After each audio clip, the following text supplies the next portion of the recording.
Welcome back to my channel Zoya's Inspiration. No support from in-laws part 2.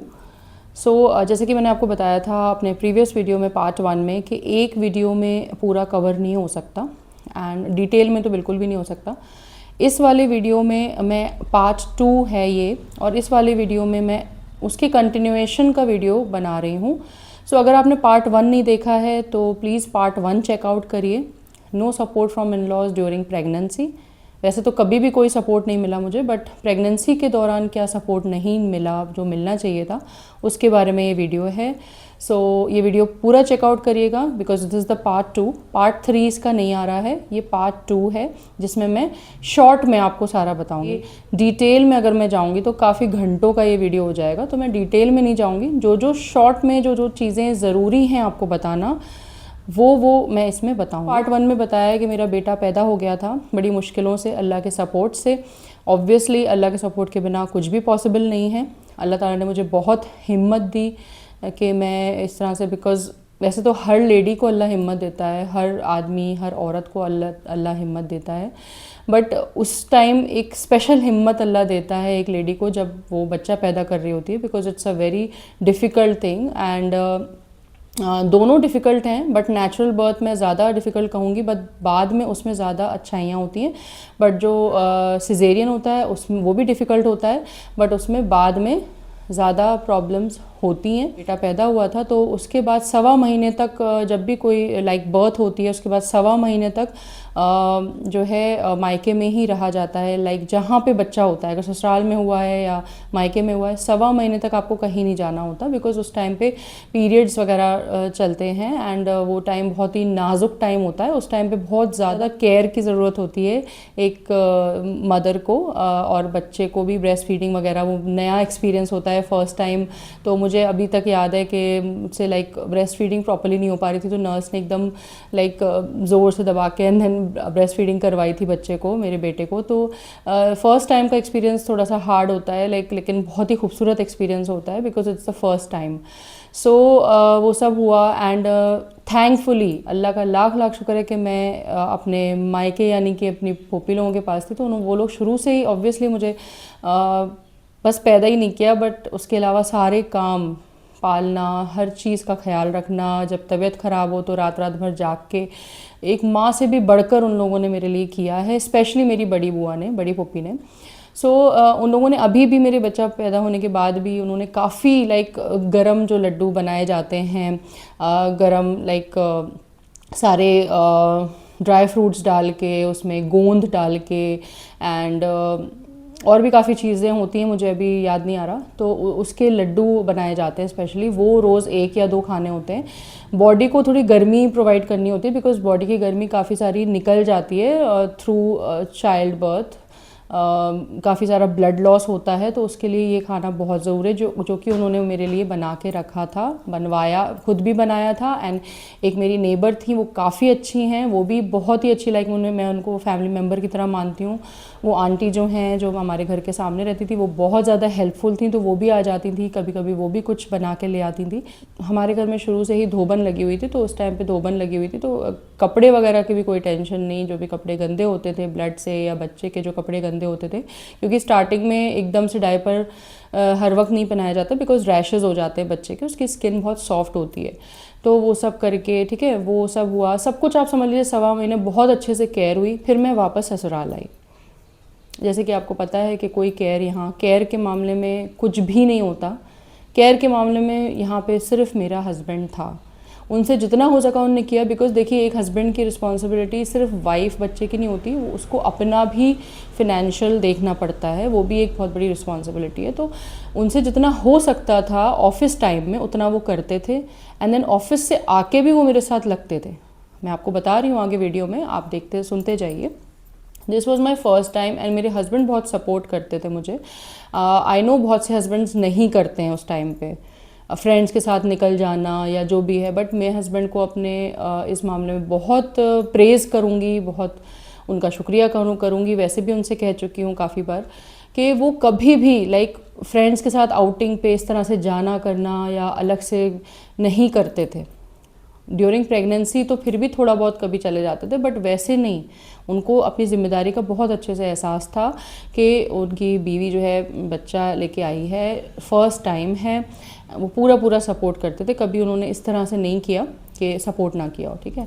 अब बात आती है घर वालों पे, स्पेशली सास पे। सास को कितना ज़्यादा पूछना चाहिए। कभी भी उनका ये नहीं हुआ, उनका कमरा और उनके कमरे और मेरे कमरे के बीच ज़्यादा फासला नहीं था, थोड़ी ही दूर पे मेरा कमरा था, एकदम चिपके हुए नहीं थे, थोड़ा थोड़ा दूर था। कभी भी ये नहीं हुआ कि वो कमरे में आके मुझे पूछें, ठीक है, कभी भी नहीं हुआ। हाँ, बस ये है कि जब मेरा बच्चा रात में रोता ज़्यादा था, मेरा बेटा, तो जब ज़्यादा ही रोता था तब वो कभी कभी आ जाती थी। वो भी बहुत रेयर है, 2 या 3 बार आई होंगी, ठीक है। आके कुछ फूक वूक के जाती थी पढ़ के, ठीक है।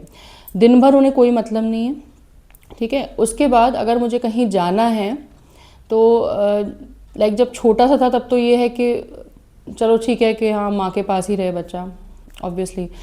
उसके बाद जब थोड़ा बड़ा भी हुआ मेरा बेटा, जब लाइक 6 समझ लो आप, 1 ईयर 2 ईयर, उस टाइम तो थोड़ा बहुत सपोर्ट मदर को चाहिए होता है ना, कि कोई कुछ काम बाहर का मार्केट का या कुछ कर ले, थोड़ा सा उसको कोई संभाल ले बच्चे को। मैं दोनों बच्चों की बात कर रही हूँ, फर्स्ट बच्चे सेकंड बच्चे, दोनों में यही सिनेरियो था कि ना उसको रखा गया ज़रा देर के लिए भी नहीं। ओके, अगर बहुत ही ज़रूरी है। हाँ, उससे पहले कि मैं आपको बात बताऊँ, जब और छोटा था 3 से 4 महीने का, एक छोटे से 3 से 4 महीने को मैं अकेले बेड पे नहीं छोड़ सकती, कोई भी नहीं था। मेरे हस्बैंड ऑब्वियसली ऑफिस जाते थे, ऑफिस जाना भी ज़रूरी है, ठीक है, कोई भी नहीं है। तो मैं जाके अपनी सास के कमरे में रखती थी, उनसे बाकायदा कहती थी कि आप इसको प्लीज़ देख लीजिएगा, पेशाब वगैरह अगर करे तो। मैं उसकी नैपी भी रख के जाती थी, चेंज कर दीजिएगा, या तो फिर अगर नहीं तो फिर मैं डाइपर पहना देती हूँ। कई बार मैं डाइपर में भी रखती थी। जब मैंने देखा कि वो चेंज ही नहीं करती हैं, जब मैं मतलब नहाने जा रही हूँ, मैं नहाने का आप सोच सकते हैं 10 से 15 मिनट, मैक्सिमम 20 मिनट, उससे ज़्यादा तो लगता नहीं है। मेरा नहाना मुश्किल हो जाता था। वहाँ पे एक मेड आती थी, उसको बार बार बोला जाता था, जा देख उस नहाया कि नहीं उसने, जा देख उसने नहाया कि नहीं, बुला के ला उसको, ये रो रहा है, ये कर रहा है। मतलब 10 से 15-20 मिनट की बात बता रही हूँ मैं आपको, ये हालत होती थी। मतलब मैंने कई सासों को देखा है, वो अपने हाथ में गोदों में ले लेके पालती हैं बच्चों को, अपने पोतों को पोतियों को। यहाँ पे एकदम ऑपोजिट था। ओके, सो इस तरह से होता था, तो मेरा नहाना तक मुश्किल हो जाता था। जब इतना ज़्यादा हो गया तो फिर मैं दोनों तरफ मोटे मोटे गद्दे रख के जाती थी और पूरे टाइम दुआ मांगती रहती थी नहाते टाइम कि मेरे बच्चा गिरे नहीं यहाँ से, एकदम बीच में लेटा के, क्योंकि बहुत ज़्यादा हो गया था। फिर मुझे किसी तरह खुद ही मैनेज करना था, क्योंकि ये सब मुझे बिल्कुल बर्दाश्त नहीं है, किसी लेडी को नहीं होता है कि आपके 10 बातें आप सुनाएं, उल्टा सीधा आप बोलें, है ना। मतलब आपका ही पोता है वो, और ये हाल है, आप समझ सकते हैं। फिर जब वो थोड़ा बड़ा हुआ, उनसे कहा गया कि आप थोड़ी देर रख लीजिए, हम थोड़ा मार्केट से लेके आ रहे हैं। नहीं, साथ में लेके जाओ। मेरे बेटे से, मेरे हस्बैंड से भी बोल दिया जाता था कि साथ में लेके जाओ, और मुझसे भी, नहीं मैं नहीं रखूँगी, साथ में लेके जाओ। मतलब मैं अपने ही मायके की बात कर रही हूँ। मेरे मायके के साइड में एक थे फैमिली, ठीक है, उनके जब बच्चे हुए थे, 2 बेटे हुए थे उनके, दोनों बेटों के टाइम उनकी सास ने पूरे टाइम संभाला है। मतलब माँ ने तो ऑब्वियसली, माँ का तो काम ही है संभालना बच्चों को, तो वो करती है, बट उनकी दादी ने, माँ की जो बच्चे हैं उनकी दादी ने पूरे टाइम संभाला है। मार्केट गए हैं कभी या कहीं भी गए हैं वो लोग, उनके बच्चों को उनकी सास ने ही देखा है। मतलब आप समझ सकते हैं। तो ऐसी सासें भी होती हैं, और एक मेरी तरह की भी होती हैं।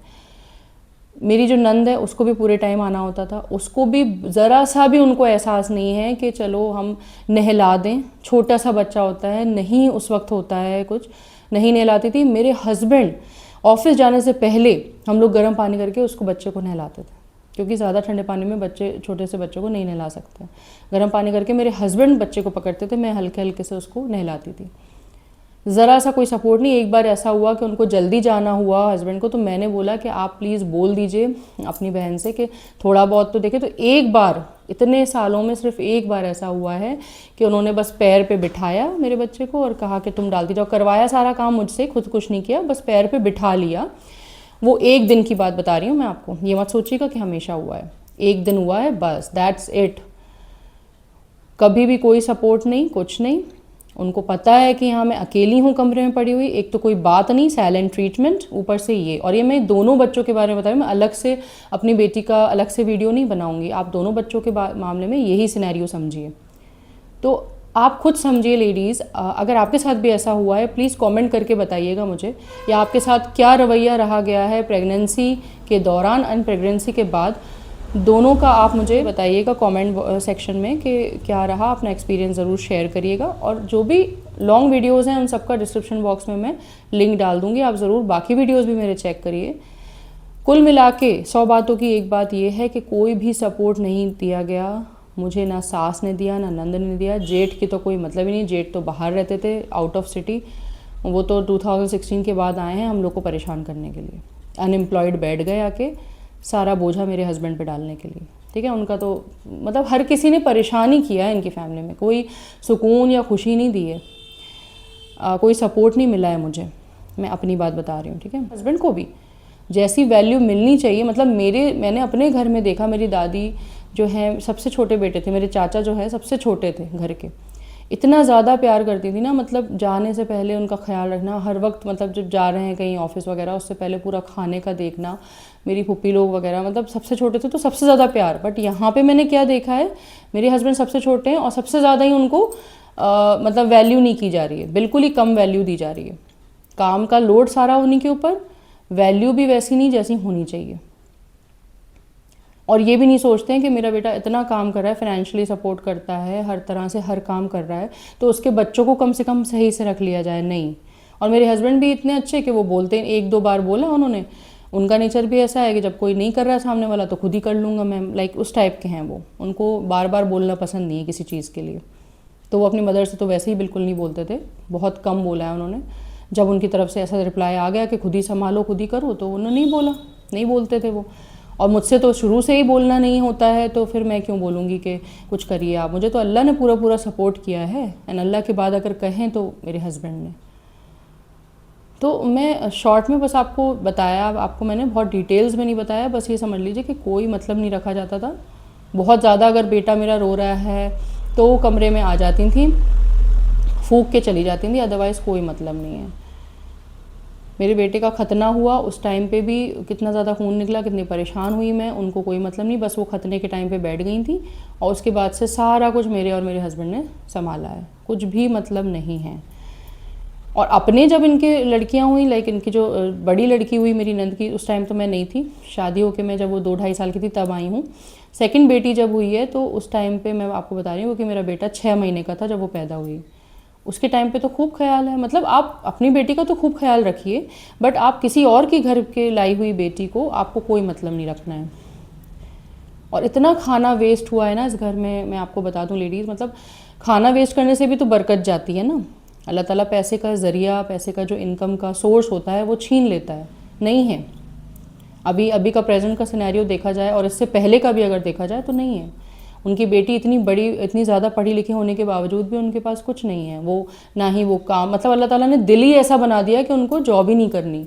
जब तक छोटी बेटी छोटी सी थी जब तक की, उसके बाद छोड़ दी उन्होंने, कोई इनकम का सोर्स नहीं, ठीक है। उनके हस्बैंड भी काफ़ी परेशान रहते थे, मीन्स मेरे नंदोई, मेरे से भी उन्होंने काफ़ी बार लाइक उनकी बुराई की है, उनकी मतलब क्यों नहीं करेंगे, मतलब जो गलत बात है वो तो बोली जाएगी ना सबसे। इतना दलिया बना के फेंका जाता था ना, मैं बता नहीं सकती हूँ। जब वो छोटे थे उनके बच्चे, तो दलिया, इतने की दलिया की ज़रूरत है और इतना दलिया भिगोया जाता था, इतना सारा, और वो एक्स्ट्रा पड़ा रहता था फ्रिज में, सड़ता रहता है सब। मतलब कुछ भी ये नहीं है कि अल्लाह का खौफ नहीं है कि अल्लाह ताला ने इतना दिया है तो जो अल्लाह दे रहा है वो अल्लाह छीन भी सकता है बाद में। तो चीज़ें यूज़ करें खाने पीने की, उसको यूज़ करें ना पूरा, और अगर बच भी रहा है तो आप काम वाली को, गाय को, किसी को डाल दें। नहीं, रोटियों का भी यही हाल होता था, रोटी एक्स्ट्रा बना के जो काम वाली आती थी वो एक्स्ट्रा बनाती थी, बनवाई जाती थी उससे एक्स्ट्रा, नहीं बने तो उसको गालियाँ होती थी, तो वो एक्स्ट्रा बनाती थी, ठीक है। और एक्स्ट्रा बना के खुद तो थोड़ी बहुत खाना और बाकी सब फेंकना। फेंकना भी कैसे, वो रोटियां रखी रहती हैं, ओके, पूरे टाइम उसको या तो ऐसे ही रखे रहना या फिर पॉलीथीन में रखे रहना, वो सड़ते सड़ते जो ब्लू और ग्रीन उसमें बैक्टीरिया या फंगस लग जाते हैं ना, तब तक वो पड़ी रहती थी, फिर उसको उठा के फेंक दिया जाता था कूड़े में। और काफ़ी बार तो मैंने कूड़े में डायरेक्ट चावल, डायरेक्ट कूड़े में सब कुछ डालते हुए देखा है, और मेरा इतना खून खौलता था ना, क्योंकि मैंने अपने घर में कभी नहीं देखा इस टाइप से। मैं, आप खाना फेंक रहे हो, आप अभी गाज़ा की सिनेरियो देखिए कि क्या हालत है वहाँ पे, बच्चे एक निवाले को तरस रहे हैं। और सिर्फ गाज़ा की बात नहीं है, दुनिया में ऐसे बहुत से लोग हैं। और ये जो मेरी सास हैं वो खूब खाना फेंकना, खूब मतलब ज़रा सा खौफ नहीं है। तो ठीक है, ये तो खाने के ऊपर आ गया। खाने का मैंने आपको पहले भी वीडियोस में बताया है। अभी जो टॉपिक्स था वो मैंने टॉपिक आपको कवर कर दिए हैं, जो मेन पॉइंट्स थे वो मैंने बता दिए हैं इस वीडियो में। उम्मीद है आपको वीडियो पसंद आया होगा। लाइक एंड शेयर ज़रूर करिएगा। Subscribe to my channel if you are new to my channel. Thanks for watching. Do take care of your self.